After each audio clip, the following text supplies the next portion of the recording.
네, 그러면 조성호는 과연 어떤 성향의 인물이고 또 범행 당시 심리는 어땠는지 의문인데요. 범죄 심리 전문가 배상훈 프로파일러와 함께 자세한 얘기 나눠보겠습니다. 안녕하십니까? 안녕하세요. 네, 자 저희가 앞서서도 전해드렸습니다만 우발적인 게 아니라 분노가 누적돼서 계획적인 범죄를 저질렀을 가능성이 새롭게 지금 제기되고 있는 상황인데 어떻게 보십니까? 예, 계획성과 우발성이 같이 이제 축적돼 있을 거라고 봅니다. 네. 평소에 이제 뭐 무시를 했던 어쨌든 무시를 당했던 그 본인이 느끼는 감정 상태일 수도 있는 겁니다. 그러니까 네. 실제로 이제 피해자가 그랬다는 증거는 없으니까 네. 대신에 이제 그것이 축적돼 있었고 그 다음에 그것이 촉발시킨 어떤 방아쇠 효과 같은 것이 있었기 때문에 그런 네. 분노 표출이 있었다 이렇게 표현되는 거죠.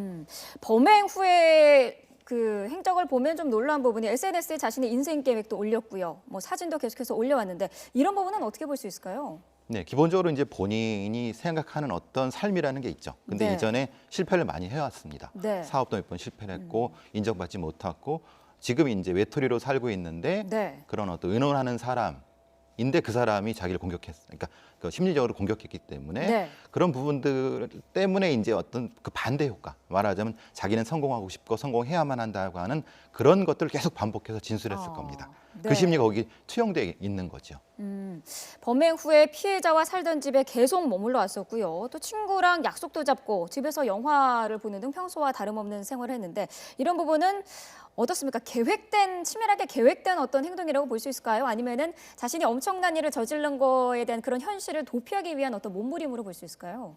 전자후자의 한 70% 정도라고 봅니다. 이게 네. 인지 왜곡, 인지 축소라는 개념을 많이 쓰는데요. 예전에 파주에서 그 비슷한 형태의 토막살인 사건이 있었는데요. 네.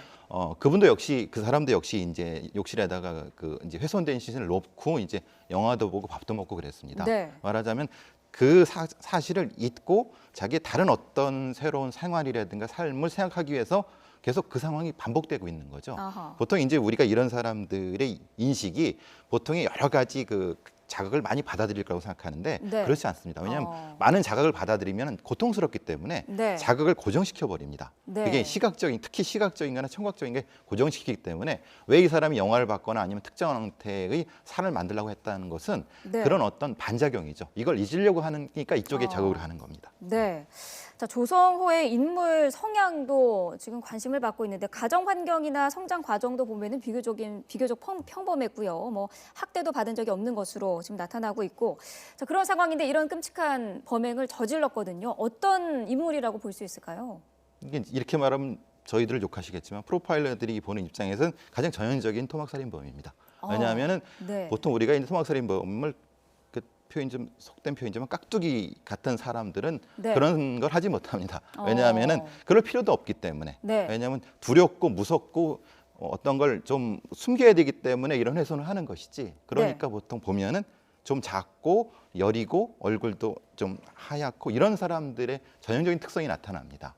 그러니까 이런 행위를 하는 거죠. 무서워하면서도 하는 것은 왜 이 사람이 무서웠다고 얘기하고 반복했다 그런 얘기를 하는 것은 바로 전형적인 특징입니다.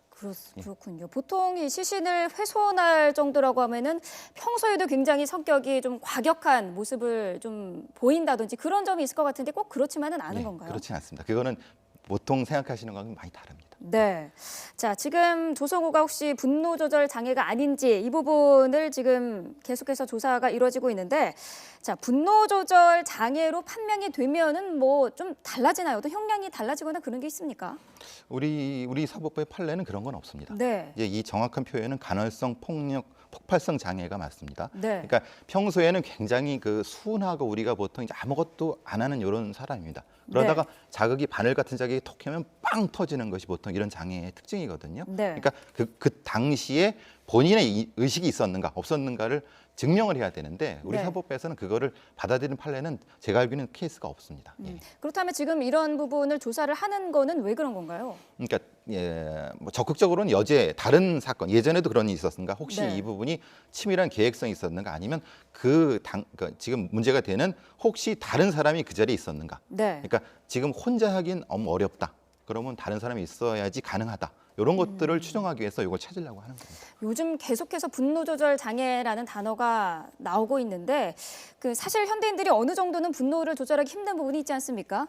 어느 정도가 되면 이거를 장애라는 단어를 붙이는지 어떤 특정한 기준이라는 게 있습니까? 네, 그거는 뭐 제가 언급하는 것보다 지금 정신과 의사분들이 언급하는 게 맞습니다만은 네. 본인의 자각 증상은 그런 겁니다.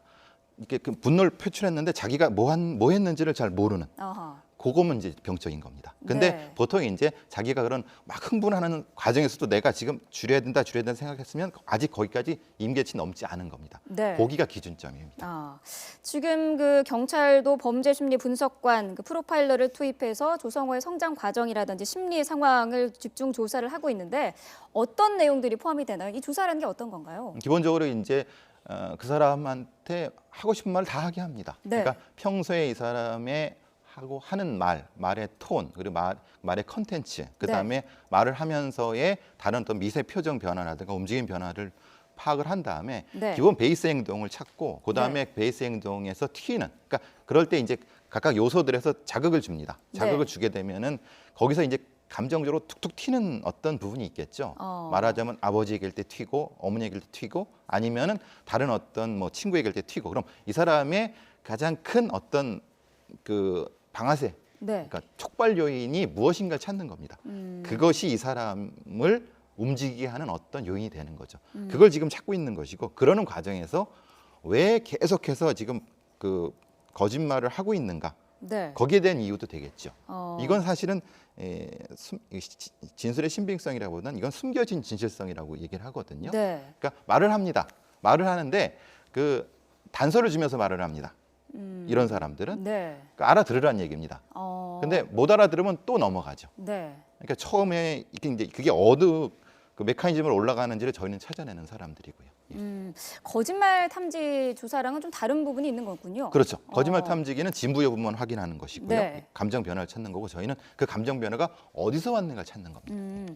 자, 그렇다면 앞으로 이 수사 상황에서 가장 중점적으로 이루어져야 될 부분이 어떤 게 있을까요? 기본적으로 이제 왜 그 동기 부분이겠죠. 네. 그러니까 뭐 가볍게 뭐 어떤 뭐 분노를 자극했던 부분인가, 아니면은 이전부터 축적돼 왔던 그건 뭐냐 여죄와 연결이 되기 때문에요. 네. 거기와 바로 연결될 수 있는 점을 찾아야 될 것 같습니다. 네, 알겠습니다. 자, 수사 상황은 좀 더 자세한 내용을 지켜봐야 할 것 같습니다.